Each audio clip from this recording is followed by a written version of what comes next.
What's up everybody, you're very welcome along to this week's Anfield Agenda One Football news show. If you're not familiar with how this works, I go through the brilliant One Football app, which of course you can download using the link in the description of the stream. It's available completely free from the Google App Store or the Apple App Store, the Google Play Store I should say, or the Apple App Store. And look, that link just lets the guys at One Football know that we sent you their way. So what happens is I go to the One Football app, I pick out stories that I find interesting related to Liverpool Football Club, and I come on here and have a little discussion about them. Pretty straightforward, so let's kick off with it straight away. Right, ladies and gentlemen, the first one I want to talk about this week was written by Ghanian, and it's about Caoimhin Kelleher signing a new, improved, long-term deal at Liverpool Football Club. Nobody can deny that Caoimhin deserves that new deal. Great to hear that he's also the club's number 2, ahead of Adrian, who also signed a new deal recently. But look, Alisson is the established number 1. It was unknown for a while whether Caoimhin Kelleher would perhaps go out on loan to gain experience. We'd seen our Irish national team manager Stephen Kenny say that one of the reasons that Caoimhin may struggle to break in as Ireland's number 1 is his lack of game time at club level. He's shown during his appearances for Ireland that he has what it takes, and he's also shown at Liverpool as well that he can be relied upon. So look, it's brilliant news for Caoimhin, a young man that still at 15 years of age was playing as a forward for Ringmahon Rangers. He's now come over to Liverpool, you know, in the space of a few years made himself the level of goalkeeper that he already is. And if we're being really honest about this, if you think of the potential that this young man has, if he continues to develop the way he does, working on the training ground week in and week out with Alisson Becker, I mean, the sky's the limit for Caoimhin Kelleher. So Caoimhin Kelleher has signed a new, improved, long-term deal at Liverpool Football Club, and it's another good piece of news ahead of a busy summer. The next article that I wanted to have a chat around says that Liverpool are willing to offload 4 players this summer, basically to free up some cash.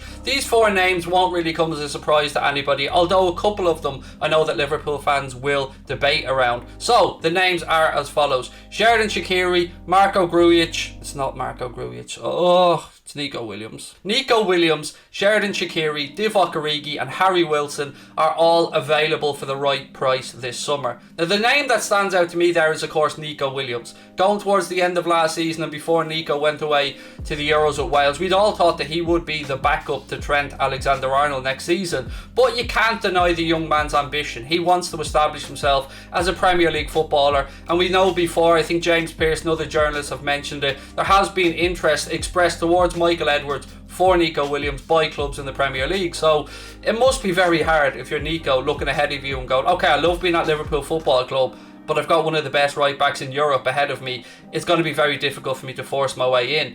Shaqiri and Origi, look, they've been available as far as I know for the last season to be sold. It's just a matter of Liverpool getting the right money. Obviously the global pandemic has affected a lot of clubs' finances, and not many clubs will be able to have the price that Liverpool seem to command for players, because Michael Edwards has been excellent in the fees that he's gotten if you think back over players we've sold in recent years. But the one that divides many Liverpool fans is of course Harry Wilson.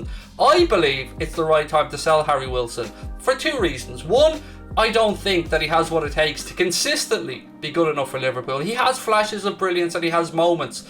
And yes, you can make the argument that while Mason Mount was at Derby, you didn't really see him flourish until he was given the opportunity at Chelsea to show what he can do. So maybe there is that point to be made around Harry Wilson. But secondly, we've got to consider the young lad himself. So I often like to think of the human side of these things, and Harry Wilson will be an ambitious lad that wants to put down roots, settle down, sign a long-term contract at a club and play week in and week out, which I don't think, and I don't know if you guys will agree or not, please let me know in the comments, I don't think that is something he'll be able to do at Liverpool Football Club. So Harry Wilson, a good footballer, a footballer that will probably play Premier League football, but for me I just don't think that he'll do it at Liverpool. And I think if Liverpool can get maybe the 12 to 15 million that seems to be the price that they're asking for, I think he'll be moved on along with all the other players, and that money will be put into the transfer kitty for Jurgen Klopp and Michael Edwards to try and strengthen the squad.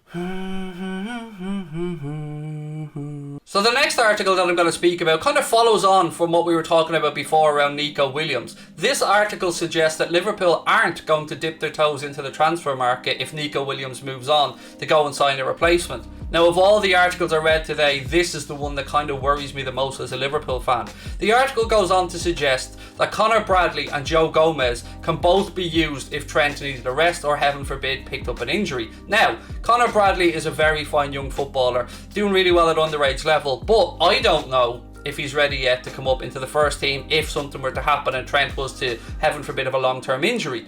Joe Gomez, yes, can he play at right back? He can, but he's not Trent. He can't do the same as Trent going forward, and he's also rather prone to an injury. So when I hear this, I have to say it worries me, because Neco Williams, he's a fine young footballer. He's not Trent, of course he's not, but I'd be comfortable enough having him as a backup. Now, I'll be really honest and say none of us really know how Conor Bradley will do until he gets the opportunity. It doesn't fill us full of a lot of confidence when you look around at other teams, particularly the teams we'll be challenging with at the top of the table, and the competition that they have in fullback positions.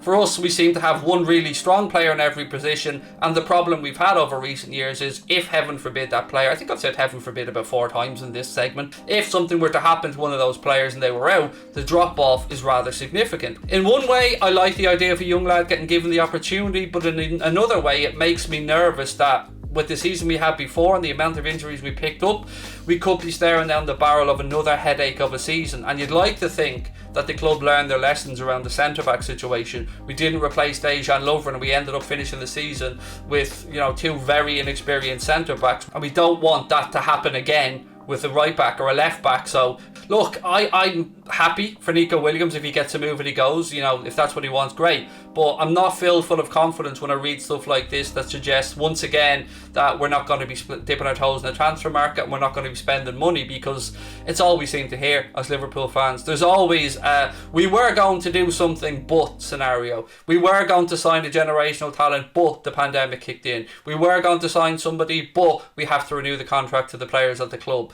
It gets a little bit tiresome, it gets a little bit frustrating. And look, you want to be positive, of course you do. You want to be positive around all aspects of Liverpool Football Club, and you don't want to run down a young footballer that has another chance to prove himself. And Conor Bradley could turn out to be absolutely wonderful, and this could be a masterstroke. I sincerely hope that it is. But the competition we're against, with the money that the clubs have at their disposal, I don't know, folks, it's one that makes me a little bit worried, if I'm being honest with you.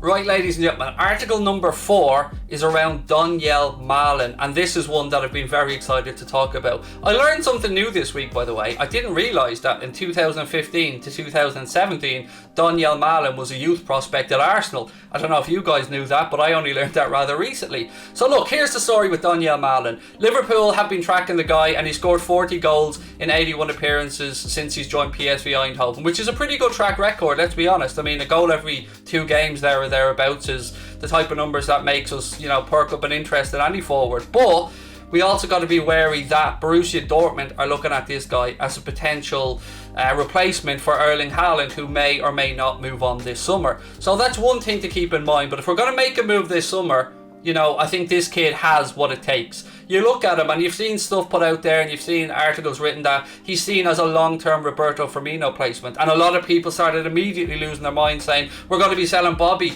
No, I don't think that would be the case. If we were to go and sign Donyell Malen, I think that it would be give him a year or two working with Firmino, getting used to the squad, seeing that the way that the team play and the way the forwards link up with each other, and then if Bobby was to move on a year or two down the line, we'd have this guy already bedded into the squad and ready to go. I have to say, I do really like the look of Donyell Malen. Often you can look at a player and you can see, okay, I can see how he fits into a Jurgen Klopp team, and this guy, I can see how he fits into a Jurgen Klopp team. Bundles of energy, good bit of pace. As I said, 40 goals and 81 appearances for PSV Eindhoven. So this to me makes a load of sense, and I hope that this is the forward that we want to bring in, because we do need to add another forward. Mohamed Salah, Sadio Mane, Bobby Firmino, they're 29, 30 years of age, which isn't old these days in football, but we do have to look ahead as well. And of course we have to look at rotation. At the price tag that's been mentioned, which is in and around 25 million quid, could be an absolute bargain. And if there's one thing we know about Liverpool Football Club, if there's one thing we know about Michael Edwards and FSG, they love a bargain. They love bringing in a player that's an undervalued asset, giving him the platform at Liverpool and just making him into a superstar. And this kid has looked quite good in the few appearances I've seen from at the Euros with the Netherlands. And I'd be all over this at 25 million quid if it was the case. And I'm not saying he's the best forward in the world. I'm not saying that, I wouldn't take an Erling Haaland. Of course I would. But what I am doing is being realistic. and this is more the profile of player that I can really see Liverpool going out there and signing. So I think we've got to move quickly, and I think it will have to be this summer. So watch this space and we'll see how it develops. So the final article that I'm going to speak about, ladies and gentlemen, is one that a lot of people have been asking me about. This guy Fatawu, this young Ghanaian player that, you know, a lot of people thought we'd signed.